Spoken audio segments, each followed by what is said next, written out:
নমস্কার, অন্নপূর্ণা কিচেন হাউসে সবাইকে স্বাগতম। আজকে ব্রকলি দিয়ে, ডালের বড়ি দিয়ে, মাছ দিয়ে, আলু দিয়ে রান্না করব। প্রথমে আমি ব্রকলি ভেজে নিব লবণ আর হলুদ দিয়ে। এখন আমি ব্রকলি ভালো করে ভেজে নিব। ভালো করে ভাজতে হবে যাতে করে কাঁচা গন্ধ না থাকে। এই সবজিটা কিন্তু খেতে বেশ ভালো লাগে। এই সবজি কিন্তু সিদ্ধ খাওয়া যায়, আর এভাবে রান্না করে খেলে তো বেশ ভালো লাগে। এখন আমি আলু ভেজে নিয়েছি। এখন আমি কড়াইয়ের মধ্যে ডালের বড়ি ভেজে নেব। ডালের বড়ি কিন্তু ভালো করে ভাজতে হবে। ভালো করে ভাজা হলে ডালের বড়ি খেতে ভালো লাগে, আর একটাও কিন্তু ভাঙে না রান্নার পর।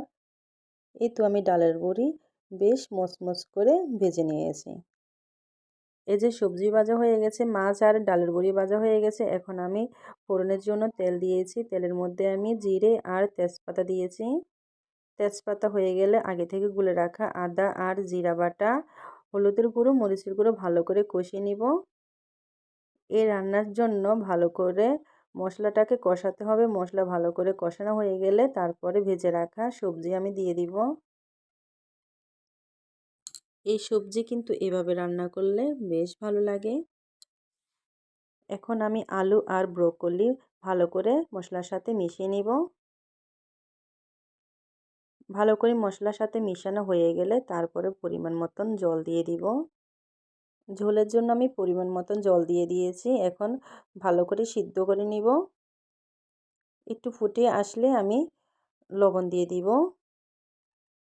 এখানে আমি স্বাদ মতন লবণ দিয়ে দিয়েছি। এখন ভালো করে আরও 2 মিনিট রান্না করে নিব। ভালো করে ফুটানো হয়ে গেছে। ভালো করে সিদ্ধ হওয়ার পর আমি আগে থেকে ভেজে রাখা মাছ আর ডালের বড়ি দিয়ে দিব।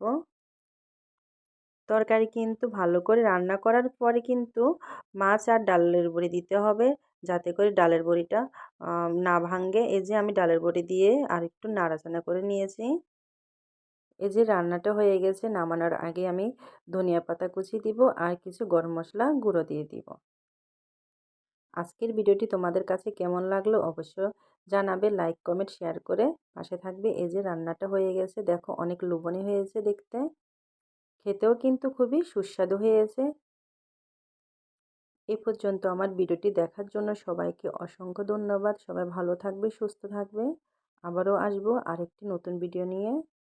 সবাইকে অনেক অনেক ধন্যবাদ আমার পাশে থাকার জন্য।